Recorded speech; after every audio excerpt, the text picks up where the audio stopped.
Muy buenas tardes a todos, mi nombre es Ángela Borges, bienvenidos a nuestra tercera transmisión en vivo. El día de hoy vamos a abordar el tema de manejo nutricional en herida complicada en conjunto con la enfermera jefa Angélica Chávez.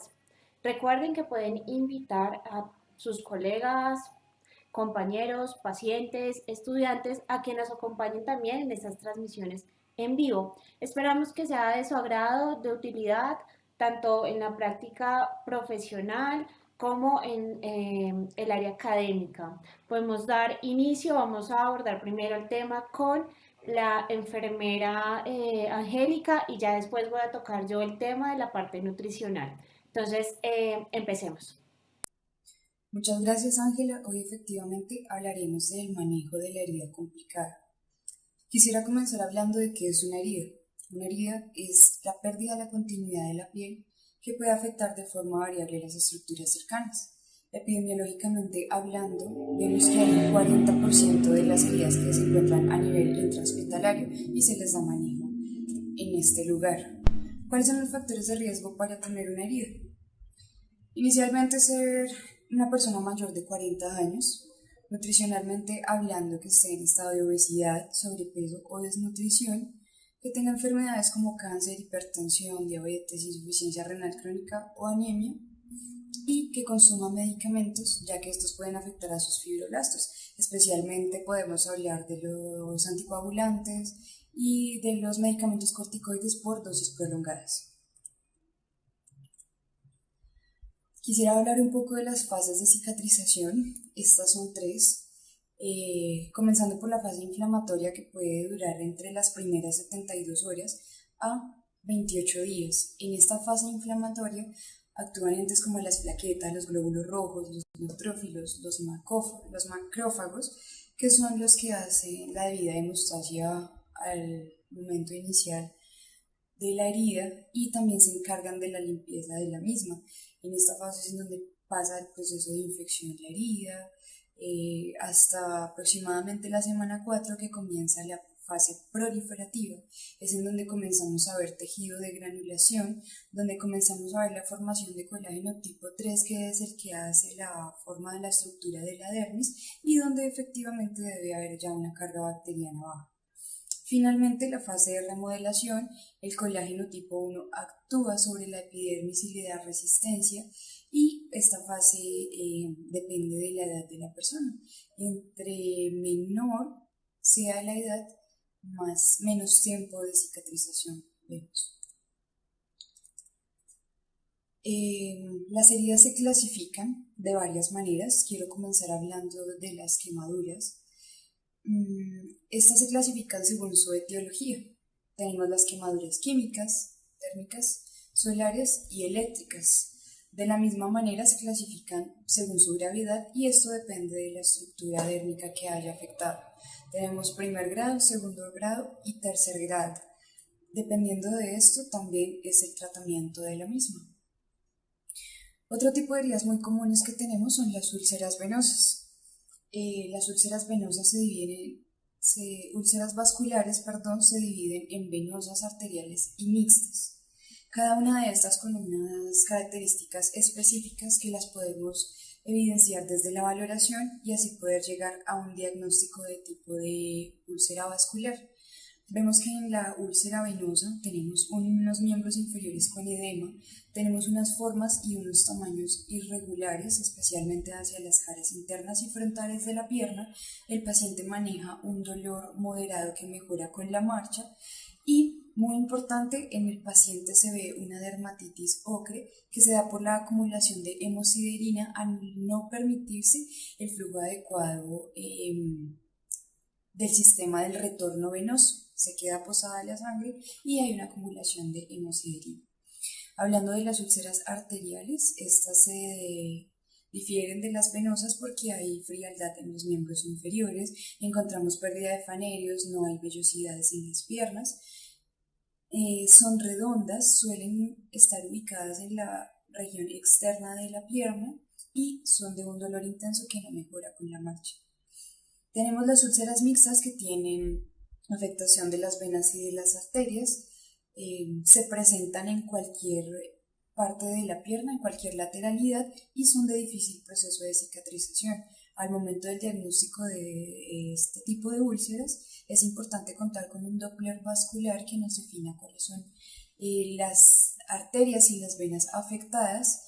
En la valoración cefalocaudal palpar los pulsos del paciente y muy importante saber qué morbilidades tiene el paciente que puedan llegar a afectar estos procesos de cicatrización.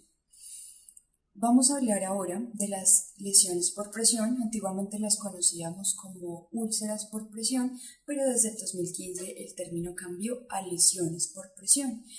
Aquí traigo una tabla en donde vemos que clasifica la lesión según el nivel de afectación de la capa de la piel. Encontramos cuatro etapas en donde se lesionan las primeras capas de la piel. Y adicional, según el consenso, vemos las lesiones de presión con sospecha de afectación de tejidos profundos. Son aquellas lesiones en donde sabemos que son causadas por presión, por cizalla y por fricción. Las vemos de coloración como si fueran un hematoma, pero no sabemos qué tan profundas son y por el momento no tenemos pérdida de la continuidad de la piel. Se añaden también las lesiones de presión de las membranas mucosas y estas son las presiones asociadas a dispositivos médicos. Encontramos las sondas orogástricas, sondas vesicales, entre otros. Otro tipo de heridas son los pies diabéticos. Una de las clasificaciones de las úlceras de pie diabéticos son las de Warner, que clasifica el pie en 5 estadios, siendo el grado 0 el pie diabético sano, teniendo en cuenta que es un pie susceptible a las superficies de apoyo y obviamente al nivel de glucosa del paciente. ¿Cómo se valoran las heridas? En general, todas las heridas tienen la misma valoración. Lo importante es la clasificación que se hace en la herida. Primero debemos evaluar la extensión de la herida. Debemos mirar qué tan larga, ancha, profunda y cavitada está la herida. Luego la debemos clasificar según lo que acabamos de nombrar anteriormente, si es una úlcera venosa, arterial, un pie diabético o una quemadura. Determinar la clase y cantidad de exudado, que puede ser leve, moderado o abundante. Puede, según el nivel de infección, ser un drenaje turbio, seroso o purulento. Debemos evaluar el tipo de tejido que tiene la herida. Encontramos tejidos como fibrina, granulación y estas deben ir en proporción. Para completar un 100% podemos decir un 50% tejido de granulación, un 25% de fibrina y un 25% de tejido de necrosis. Esto se debe hacer en cada procedimiento para ir evaluando cómo va mejorando la herida, esperando siempre más tejido de granulación y de epitelización. Debemos evaluar la piel perilesional. Es muy importante para saber el progreso de la herida, ya que dependiendo de esta la herida puede incluso complicarse, aumentar su extensión. También la colonización de la herida es muy importante. No es el mismo un manejo de una herida infectada a una herida limpia o con colonización baja. Y se deben correlacionar las morbilidades que tiene el paciente, ojalá con paraclínicos recientes, para ver cómo se hace la orientación hacia el proceso de cicatrización. Ya hablando del tratamiento, quiero aclarar que los tratamientos no son solamente basados hacia la tecnología en heridas, porque cuando nos hablan de heridas, nos hablan de apósitos. Es muy importante el manejo interdisciplinar, muy importante el manejo con especialistas, con la parte de nutrición, y pues esto debe ir orientado a las necesidades del paciente. La frecuencia del tratamiento, el número de curaciones por semana que se van a llevar, lo definimos según el avance de la herida, al igual que los apósitos y si el paciente requiere terapias coadyuvantes como presión negativa, terapias coadyuvantes como el plasma como matriz moduladora de metaloproteasas, que esto solamente es cuando tenemos una herida crónica que está retrasando su proceso de cicatrización o que el paciente tiene en sí comorbilidades que pueden definitivamente alterar el proceso. Traigo unos casos clínicos de fuente propia en donde podemos evidenciar qué manejo se le da según la tecnología y los apósitos existentes en el mercado. Este primero es un paciente masculino de 56 años que tiene una herida quirúrgica abdominal con una dehiscencia. Este paciente en el momento estaba hospitalizado con nutrición parenteral, nada vía oral por una fístula intestinal reciente. Esta herida se manejó con apósitos de plata altamente absorbentes, ya que tenía tejido de fibrina y estaba en una colonización crítica, más hidrogeles que favorecieron al desbridamiento autolítico de la herida, dejándola finalmente granulada y preparada para la fase proliferativa de la cicatrización, que es la fase final. Este segundo caso es una lesión por presión estadio 4. Es una paciente femenina de 86 años que es dependiente de las actividades de la vida diaria.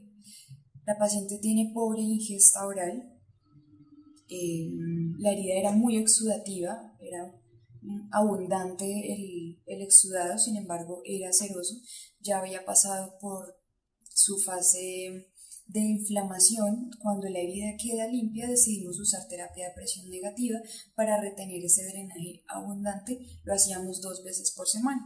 Adicional, con apósito de colágeno favorecíamos a la hipergranulación y por eso el tiempo de evolución es tan corto, en solo 5 semanas, y teniendo en cuenta la edad de la paciente pudimos hacer un cierre rápido de la herida. Esta es otra paciente que cuenta con una úlcera venosa, es una paciente femenina de 77 años que tiene como antecedente hipertensión y tiene un estado nutricional óptimo. Se le da manejo con apósito hidroculoide que favorece el desbridamiento autolítico de todo el tejido de fibrina que tenía. Como vemos, inicialmente tiene un importante edema porque es una úlcera venosa clara, por lo que se decide dar manejo con vendaje compresivo bota de 1. Este vendaje se realiza solamente por 3 semanas y vemos que tiene una evolución muy favorable. Comparto con ustedes las referencias bibliográficas. Muchas gracias por habernos acompañado y continuamos nuevamente con Ángela. Gracias. Así es, Angélica, muchas gracias por tu intervención. Ahora vamos a empezar el tema de manejo nutricional en herida complicada. ¿Por qué es importante hablar de esto? Una curación exitosa de una herida no solamente depende del flujo sanguíneo, sino también de los nutrientes que son suministrados a ese sitio de daño. El estado nutricional es fundamental en estos casos, ya que una ingesta inadecuada tanto de proteína, vitaminas o minerales puede retrasar la curación de estas heridas. También son factores determinantes que sea un adulto mayor, que tenga sobrepeso u obesidad, que tenga de antecedente una trombosis venosa profunda, y la superficie de la herida, es decir, qué tan grande es la herida, también es un determinante para saber qué tan rápido o tan lento pueden ser los procesos de cicatrización. Es ahí donde es muy importante hablar acerca del tamizaje nutricional. El tamizaje nutricional se da tanto porque personas con desnutrición proteico-calórica o en sobrepeso o obesidad tienen mayor riesgo de tener lesiones por presión, úlceras venosas y demás. Entonces es importante primero detectarlo a tiempo, ese riesgo nutricional, y si ya tiene una herida, debe hacerse también ese tamizaje en las clínicas de heridas o donde ustedes lo manejen, bien sea por personal de nutrición, profesionales en nutrición, o esta herramienta también la puede llevar a cabo un personal de enfermería entrenado. Entonces ya les voy a mostrar las herramientas, puede ser a nivel ambulatorio, a nivel hospitalario, o hay diferentes herramientas como para adulto mayor. A nivel hospitalario generalmente se maneja el NRS 2002 o la escala Ferguson. A nivel ambulatorio se maneja el MOST y para adulto mayor el Mini Nutritional Assessment, que es el MNA, que es específico para adulto mayor. Aquí en la siguiente diapositiva les traigo un ejemplo de lo que es la herramienta del tamizaje del NRS 2002 para el personal de enfermería que nos acompaña o el personal que no conozca esta herramienta. Tengan un acercamiento para que sepan que es muy sencilla de realizar y es fundamental. Por ejemplo, en esta herramienta nos piden inicialmente unas preguntas muy sencillas, como si tiene un IMC de 25, si ha perdido peso en los últimos 3 meses, si ha reducido la ingesta y si es un paciente grave. Dependiendo si en una de esas da sí, hay que seguir con la herramienta, son otra serie de preguntas pequeñas y al final te da el riesgo nutricional del paciente. ¿Vale? Entonces riesgo medio, riesgo bajo, riesgo alto. Ahí ya sabemos si necesita una intervención nutricional de inmediato, si hay que hacerle seguimiento o si hay que volverlo a tamizar después de un tiempo, porque también puede ser que inicialmente el paciente no tenga un riesgo nutricional, a la semana se vuelva a tamizar y ya presente un riesgo, ¿vale? La composición corporal. ¿Por qué es importante hablar de la composición corporal?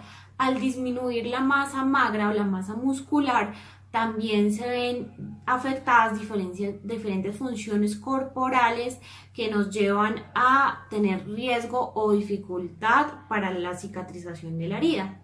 Es así como, ahí lo pueden ver, si se disminuye un 10% la masa magra, se afecta a nivel de sistema inmune y esto puede traer por ende diferentes infecciones.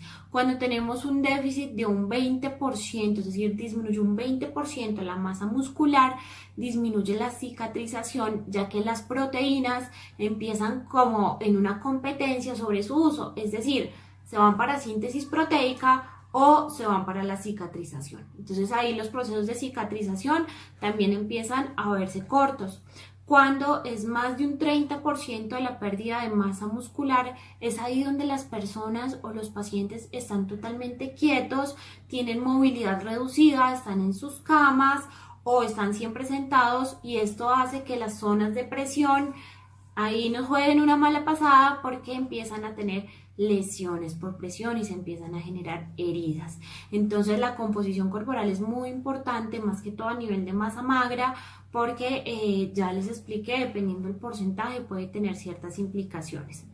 En indicadores bioquímicos ya es claro y es sabido que tanto la albúmina como la prealbúmina no son indicadores del estado nutricional ni son factores predictores de la cicatrización.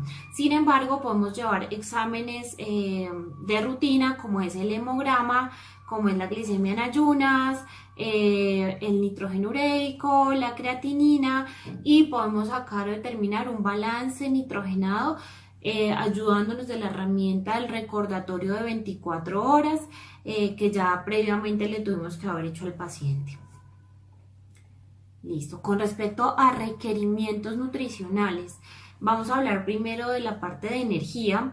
En energía, lo ideal sería que se hiciera calorimetría indirecta. Si no se cuenta con esa herramienta, podemos manejar diferentes fórmulas. Eso va a depender si es bajo peso, normopeso, o si el paciente tiene sobrepeso u obesidad. Entonces, ¿qué nos dicen las guías? Las guías nos dicen que si es un paciente normopeso o bajo peso, podemos utilizar la fórmula Harris-Benedict, o internacionalmente nos hablan tanto guías europeas como estadounidenses que manejan toda la parte de úlceras y lesiones por presión, que se puede manejar un rango entre 30 a 35 kilocalorías por kilo día. Y en sobrepeso y obesidad vamos a manejar la herramienta Mifflin con el peso real, ¿vale? Eso con respecto a energía. En los carbohidratos recomiendan las guías que el manejo de heridas crónicas se limite o suprima todo lo que es la ingesta de azúcares o carbohidratos simples, ya que está relacionada directamente con la glicación avanzada y esto está relacionado con la disminución como tal del recambio del colágeno tipo 1. Entonces, en pacientes diabéticos, esto sí ya está totalmente claro que no les vamos a dar azúcar y que pueden estar también con unas heridas complicadas como es el pie diabético. Sin embargo, nos dicen las guías, sea diabético o no, preferiblemente vamos a limitar la ingesta de azúcar. ¿Listo? De resto no hay alguna recomendación clara con respecto a porcentaje o gramos, pero nos hablan de limitar ingesta de azúcar. La proteína es necesaria, es fundamental para la cicatrización de heridas, ya que promueve la proliferación de los fibroblastos. Como ustedes saben, los fibroblastos son las células que se encuentran en el tejido conectivo y que estas van a proporcionar o segregar proteínas de colágeno, manteniendo toda la estructura como tal y el marco estructural de los tejidos. Entonces, en la ingesta de proteína, lo ideal es que mantenga un balance nitrogenado en equilibrio y nos hablan diferentes recomendaciones. Ahí les traje 3, pero se asemejan bastante. Nos hablan de unas recomendaciones de 1 a 1.5, de 1.2 a 1.5 y de 1.25 a 1.5. Y ustedes, como pueden ver ahí en la última, nos dice que hasta puede llegar a 2 gramos por kilo día. Esto es un aporte significativo de proteína. Pero, ¿qué pasa? A mayor área y mayor volumen de la herida, mayor es el catabolismo muscular. Entonces sí pueden haber heridas de difícil cicatrización que llegan a tener un requerimiento de hasta 2 gramos por kilo día. Pero eso va a depender del paciente y eso es algo muy individualizado. Sin embargo, las guías más o menos nos están hablando de 1.2 a 1.5 con respecto a proteína. En proteína también es importantísimo hablar acerca de aminoácidos específicos. Voy a hablar principalmente de 2. Vamos a empezar con la glutamina. Como ustedes saben, la glutamina es un aminoácido que no es esencial. Sin embargo, en estas condiciones se vuelve condicionalmente esencial. Cuando hay una disminución de este aminoácido en el cuerpo, ¿qué pasa? Se disminuye la calidad de la respuesta de los linfocitos T y los linfocitos B. Es ahí donde el cuerpo tiene mayor riesgo de generar infecciones.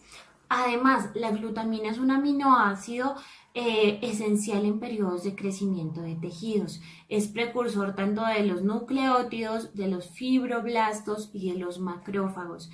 Entonces, la glutamina tiene tanto capacidad de respuesta inmune como facilitación en la cicatrización, así como promueve también la angiogénesis. Como ustedes saben, la angiogénesis es la formación de vasos sanguíneos. También es fundamental la glutamina en estos casos.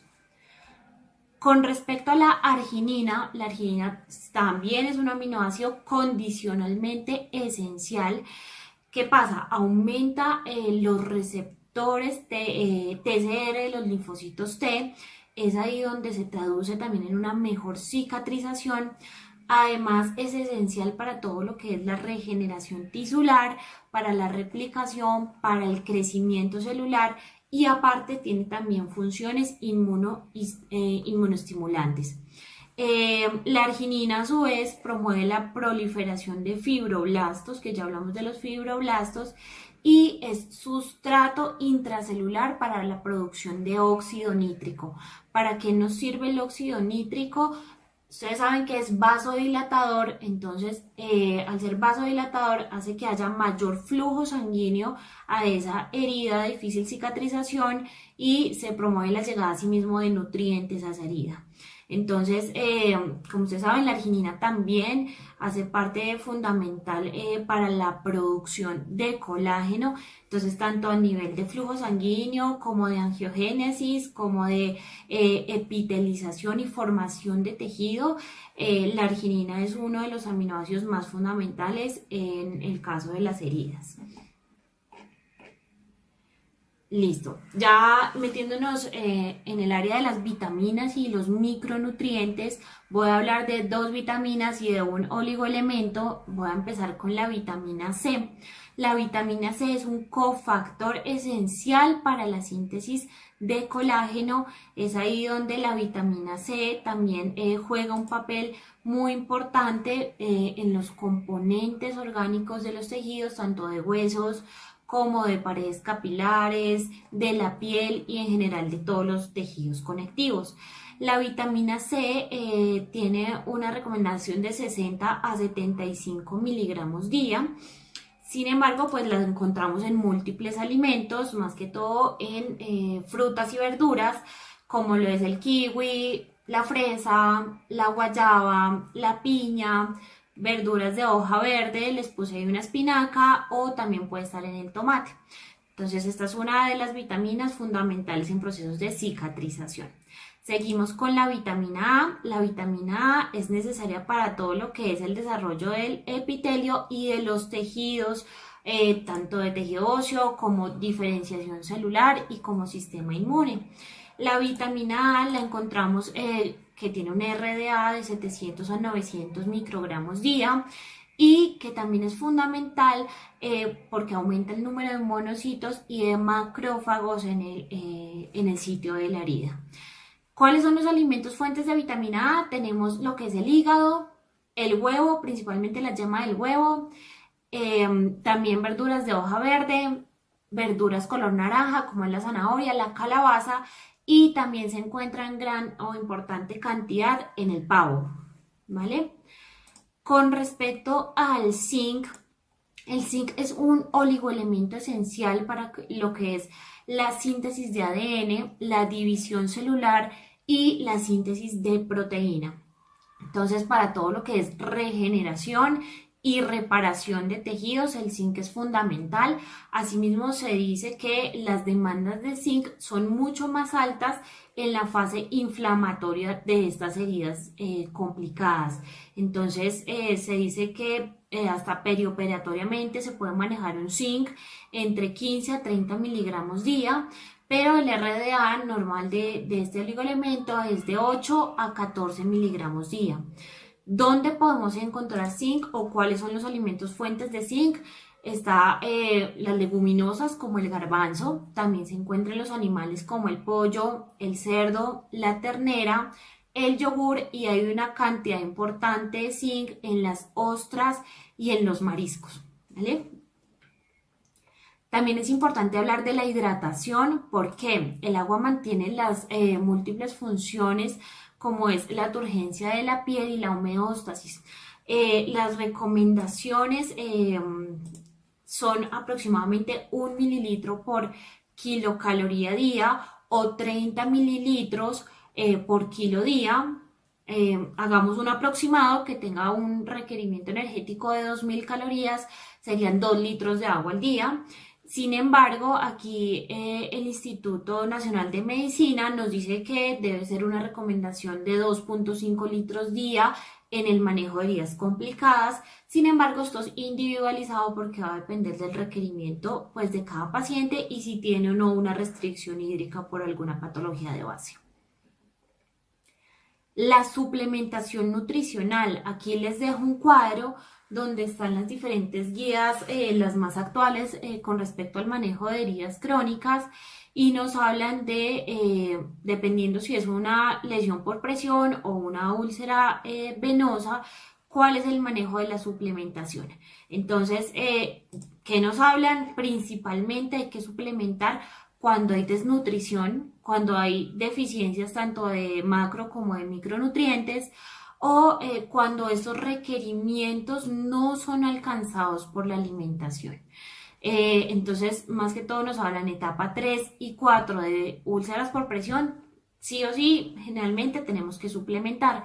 ¿Qué tipos de suplementos? Nos hablan de fórmulas hiperproteicas, módulos de proteína, nos hablan de arginina, nos hablan de vitaminas y minerales en dado caso que se requiera. Más que todo en lo que son lesiones por presión.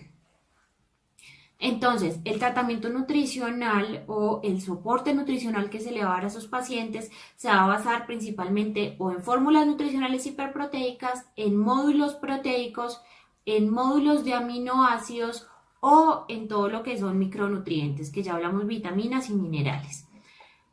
Entonces, módulos de aminoácidos, hay tanto solo de glutamina, solo de arginina o hay en combinación de los dos aminoácidos porque son importantes y generalmente las guías lo recomiendan. Aquí busqué una guía que es la última de la Asociación Dietética de Malasia donde nos recomiendan una suplementación vía oral de 0.3 a 0.5 gramos por kilogramo día de glutamina. Y de arginina se hizo un estudio importante donde la suplementación en lesiones por presión de 4.5 a 9 gramos día de arginina mejoraron la curación en estos pacientes. Aquí les muestro glutamen y argimen, son dos módulos proteicos de aminoácidos, tanto de glutamina como de arginina, que nos pueden funcionar en estos pacientes. Sin embargo, aquí finalmente les quiero recalcar esta fórmula nutricional que es la sinergia entre la arginina y la glutamina en heridas de difícil cicatrización es fundamental. Porque tiene un efecto, como ya les mencioné, de sinergia para el mantenimiento, la reparación de los tejidos. Entonces, como va a actuar de todas las formas que yo ya les hablé acerca de los aminoácidos, va a disminuir costos tanto a nivel de enfermería como a nivel hospitalario en general, mejorar calidad de vida, disminuir estancia hospitalaria, ya que va a tener una cicatrización mucho más rápida estos pacientes. Entonces, por ejemplo, este producto se llama Argimen, tiene 10 gramos de glutamina, 7.5 gramos de arginina para una herida de difícil manejo. Podría llegarse hasta necesitar 2 sobres de estos al día para complementar como tal la alimentación y ayudar a la cicatrización de estos pacientes. Bueno.